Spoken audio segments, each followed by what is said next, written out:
Okay, Bismillahirrahmanirrahim. Assalamualaikum warahmatullahi wabarakatuh. Hello everyone, thank you for clicking this video. Don't forget to like and comment. Okay, first let me just start by introducing myself. My name is Wahyu Haryanto as moderator and first speaker, and my friend. Hello, I'm Rizka Ukrani Putri as a second speaker. Hello, I'm Nimade Sakila Anjali Putri as a third speaker. Hello, I'm Yolanda Aditya Astarita as our fourth speaker. Are you interested in drug delivery routes, or do you only know that medicine only goes in drug by mouth? So, the objective of this presentation is to present route of administration. So, watch this video carefully. The routes for drug administration can be broadly divided into those for local action and those for systemic action. Let's look at the local routes. The local routes are used only in those cases where are localized lesions at accessible sites and for those drugs which have very low or no systemic absorption from the site. Because of this, high concentration of the drug can be achieved at the site without involving the rest of the body. The other advantage of this route is that there is a very low chance of drug toxicity or systemic side effect. There are three main local routes, namely topical, deeper issues, and arterial supply. The topical routes basically refers to the external application of the drug to the surface of the lesion or tissue for a localized action. It is convenient and efficient mode of delivering the drug to the skin, nasal mucosa, eyes, ear, anal canal, vagina, etc. Non-absorbable drug given orally for action on GI mucosa such as sucralfate and neomycin. Inhalation of drug for action on bronchi such as salbutamol and fluticasone propionate. An irrigating solution or jelly like povidone iodine and lidocaine applied to the urethra or other form of topical medication. A few deep areas can be approached by using an injection, but the drug should be in such a form that its systemic absorption is low. Examples of this route are infiltration around a nerve or intrathecal injection. Drugs given are lidocaine, amphotericin B, intraarticular injection in which hydrocortisone acetate is given, and retrobuccal injection in which again hydrocosticone acetate can be given. Talking about the arterial supply routes, some example intraarterial injection which is used for contrast media and angiography. Also, anti-cancer drug can be infused in femoral or brachial artery to localize the effect for limb malignancies. Okay, the next presentation will be continued by my friend Rizka Ukrani Putri, Nimade Sakila Anjani Putri, and Yolanda Aditya Astarika about systemic effect. Okay, thank you for the moderator who has given me the opportunity to speak.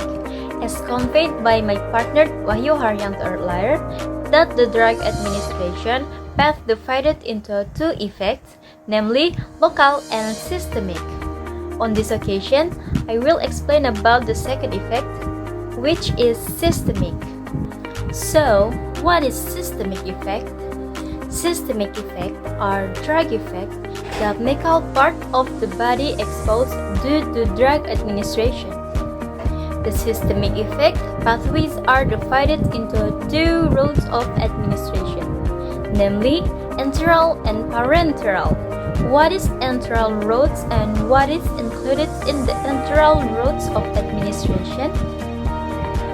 Enteral routes of administration is generally given through the digestive tract, or which means this drug is used by mouth or known as oral administration and inserted into the rectum or known as rectal administration. Enteral administration is divided into 5 routes of administration, namely oral, rectal, sublingual, buccal, and inhalation. The first administration is oral. What is oral administration?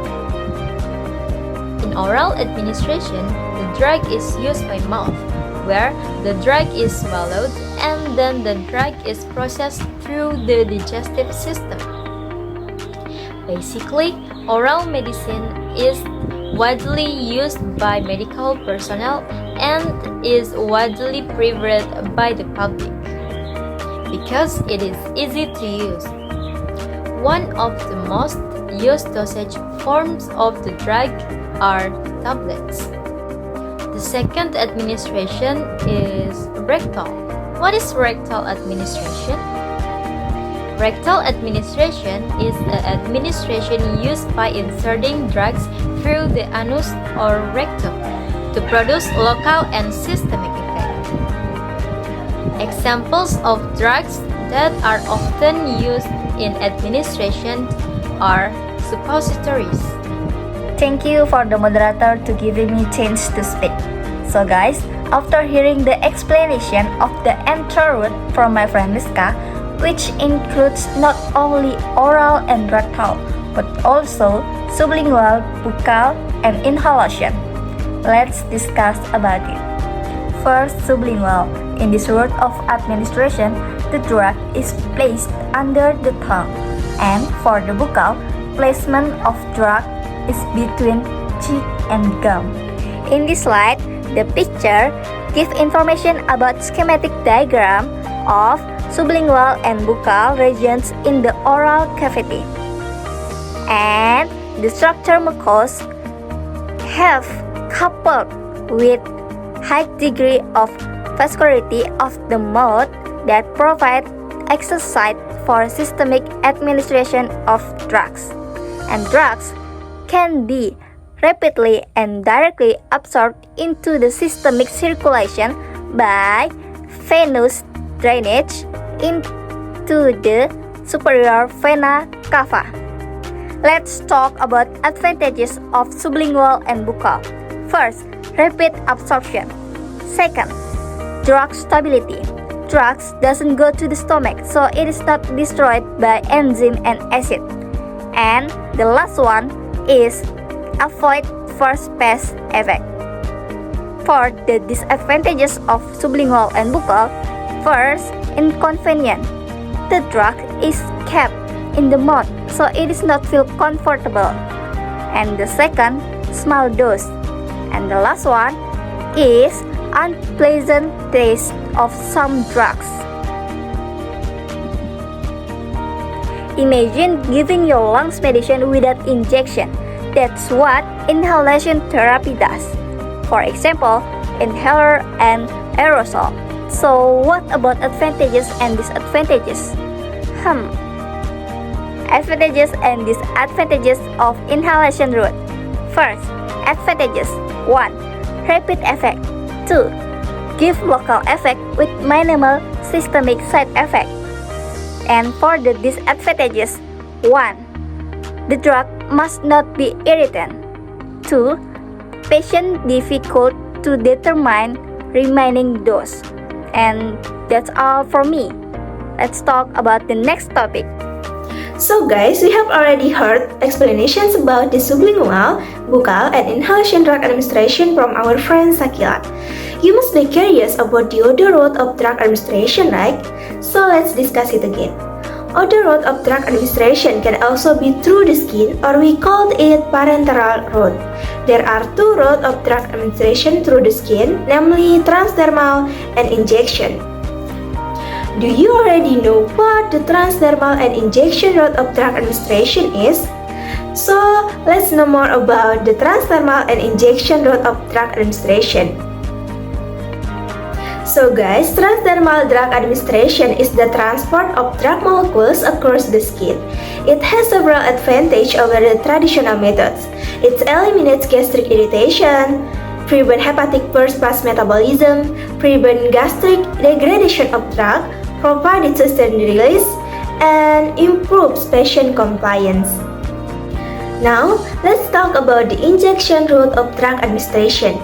The mechanism of injection route of drug administration are divided into four parts, which is intravenous injection, intra-arterial injection, intramuscular injection, and subcutaneous injection. So guys, let's discuss it one by one. The first is intravenous injection. Intravenous injection is the most common parenteral route of drug administration and can bypass the liver's first-pass metabolism. And the second is intra-arterial injection. Intra-arterial injection is different with intravenous injection. The intra-arterial injection is not commonly used for drug administration. And the third is intramuscular medication route. An intramuscular medication route are administered in different body muscles, including the deltoid, dorsogluteal, ventrogluteal, rectus femoris, and vastus lateralis muscle. And the fourth is subcutaneous injection. Subcutaneous injection are another form of parenteral route of drug administration and are administered to the layer of skin referred to as cutis and just below the dermis and epidermis layers. Okay, that's all from us. Thank you for attention and bye.